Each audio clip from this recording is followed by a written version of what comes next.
Before we begin, I want to say this.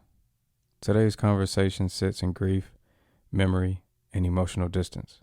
If listening brings something up for you, it's okay to pause, step away, or come back when your body feels ready. There's no rush here. No expectation to resolve anything. This is simply a space to notice what's present and to remind you that you don't have to carry it alone. Welcome to the Scarred Sons podcast, where we dive into scars of life and the outcomes they shape. This podcast is a space for honest conversations about my journey, the lessons learned, the struggles endured, and the growth that followed, geared towards helping other sons with scars. We'll explore topics like personal development, mental and spiritual health, and the path to becoming the best version of yourself. Let's navigate these challenges together, one story at a time. Let's dive in. The views expressed on this podcast are based on my personal experiences and insights. I am not a licensed therapist, counselor, or medical professional, and the content shared is not intended as a substitute for professional advice or guidance. Please consult a qualified professional for advice tailored to your specific needs. I am not responsible for any decisions or outcomes resulting from the use of this content. This time of year used to be my favorite. The lights, the trees, even the music. Well, probably the music more. There's something magical about it, about the world moving to the same tune, even if it was just for one day. But this year feels different for me. I've realized I'm grieving a lot of relationships with people who are still living. And if I'm being honest, it hit me like a ton of bricks. I don't find myself craving the traditions I used to love, not even the food. And man, I used to love the food. It's not anger, it's grief. Grief for what no longer fits. Grief for what I hope could still be. And I know I can't be the only one feeling this way. So today, I want to be the company I needed for someone else sitting with the same quiet loss. That's what I want to talk about today. So if you've been around, we are 4 episodes in, and the way I guide myself through dialogue in these podcasts are 3 questions. First question for today is, what exactly am I grieving?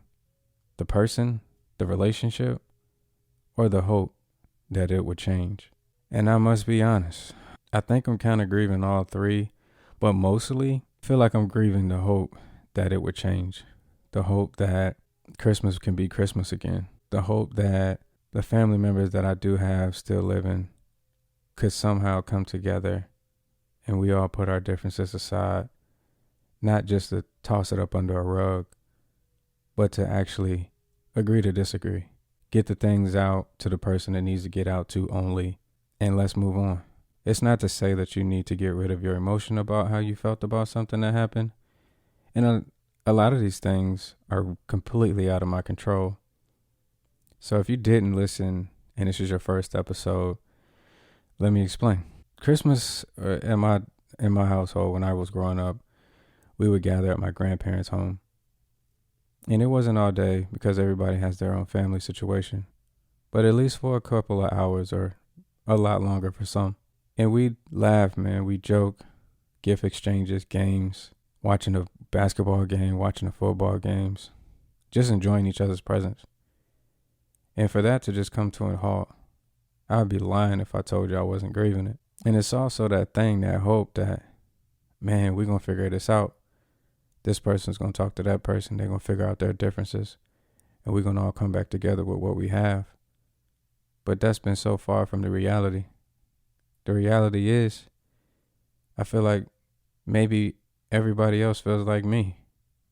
But the only way to deal with it is to create new traditions within your immediate family. This is disheartening, disappointed, sad, and really unable to put my finger on it. You know, my grandfather had a way of gathering the family, getting everybody in one room. I kind of feel like I'm letting him down without being able to have that type of power or have that type of influence. And so that hope that one day we'll come together, it dissipates. It gets further and further away with time. Immediate families grow, cousins have babies, but everybody starts to kind of just grow in their own way. The difference is no one comes back, at least not together. And that's been the thing I've been grieving the most. And obviously, grieving the event means grieving the people that you shared the space with. So I grieve a lot of situations, a lot of people, a lot of emotions there that is not in my power to correct or to command. I don't want to sound repetitive, but I think I grieve all three. I grieve the person because there's no communication, even outside of Christmas. I grieve the relationship with these individuals because we had beautiful times together. I feel like I'm finally in that space where I need to let the hope go so that I can enjoy Christmas again to some degree. Let's get into the next one. What feels missing for me this season, and what does that absence reveal? What really feels missing is just, if I paint the picture for you, it's just us being at the table, eating the food together, joking and laughing, catching up with people, seeing what they're doing, understanding some of the challenges that they may be facing, connecting on a different level, deeper levels, mostly. And I felt like at every Christmas I learned something new about somebody, even though I grew up with them, aunts and uncles, cousins.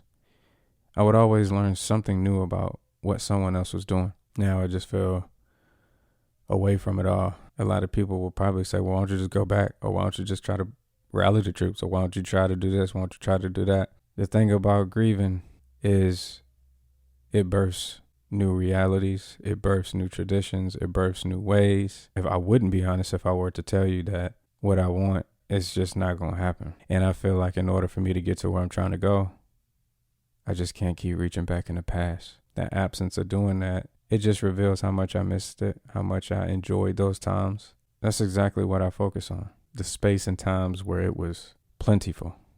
God really blessed me with some good times with my family. And I'm not saying it like I will never get back with them. I'm just embracing the reality for what it is so that I can continue to move forward. All right, let's wrap it up with this question here. How do I hold love for someone I can't be close to anymore? This is a good one. I hold love for people, including my mom and my dad. I hold love for them by just rejoicing in the moments that we had together. Rejoicing in, what the times and spaces and places, smells, events. I mean, I could be outside just, watching another family and start to smile. I don't know if you ever done that, but it's Christmas. So if you go anywhere, drive anywhere, you're going to see a group of people gathered.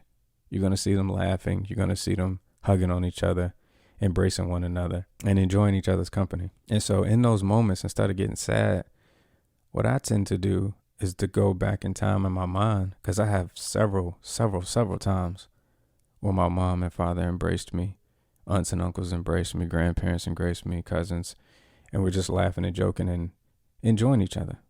And so that's exactly what I do to hold love. I utilize these times for reflection, not necessarily for sadness. It just so happens this is the first year that I'm completely disconnected, not even in the same state. It's good. It's not as bad as it seems for someone that has it all. Some people may not truly understand. And we're not trying to convince them to understand us. We're trying to help ourselves heal through this process and this journey. So I'm not here to convince anyone that I'm having a good time on Christmas alone. I'm not here to say I'm doing great without you. It's not the purpose of this pod. It's not the purpose of the vision and mission outside of this episode either. It's simply the mission to help others continue to stay on their healing journey and not backtrack. I could easily go home, embed myself into situations, put myself right back into place, but I still won't get the same feeling. And I'll feel like, man, I should just stay home.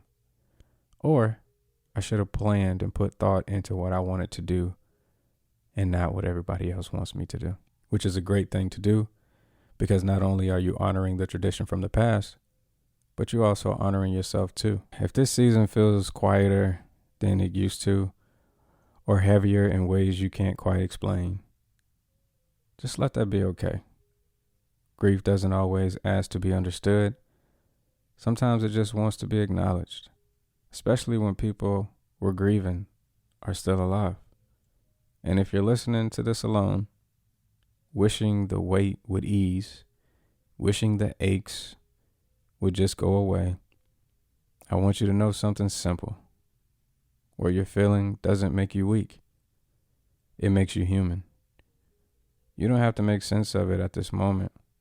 Just notice that you're still here, still listening, still breathing, in the middle of something that hurts. And sometimes that's enough to honor what you're carrying. You don't need answers. You don't need advice. You don't need a way out. Just sit with everything. Let the universe be your guide. Be in tune with yourself. Jot down some notes if you want to. Journal if you need to. It's all internal. You know exactly what you need. Don't be scared to make the decisions that are tough. Because remember, you're doing it for you. We'll continue this conversation next time. Thank you for joining me on the Scarred Sons podcast. Remember, every scar tells a story, and every story has the power to inspire growth. If today's episode resonated with you, I'd love to hear your thoughts. Feel free to reach out and share your journey. Don't forget to stay up to date with the podcast by liking, commenting, and subscribing wherever you listen to podcasts. You can also follow us on Instagram at scarred.sons for more content and updates. Until next time, keep moving forward, keep healing, and remember, scars don't define you, they shape you. Stay strong, and I'll see you in the next episode. Peace.